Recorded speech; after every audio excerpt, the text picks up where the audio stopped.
کدوم تیم رو انتخاب میکنی؟ بریم تو کارش. Let's go. اولین تیم بارسلونا، رئال مادرید. 100% رئال عشقه.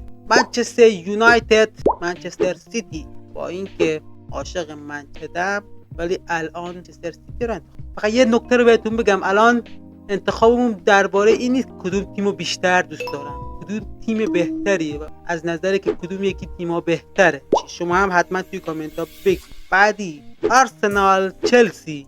100% آرسنال دیگه. آس میلان اینتر میلان، اینتر میلان. یوونتوس ناپولی.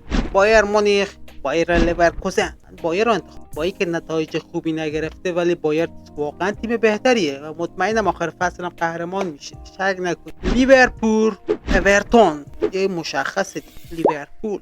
النصر، اینتر میامی. به نظر تو کدوم یکی رو انتخاب میکنم؟ اونایی که باهوشن توی کامنت ها بگن.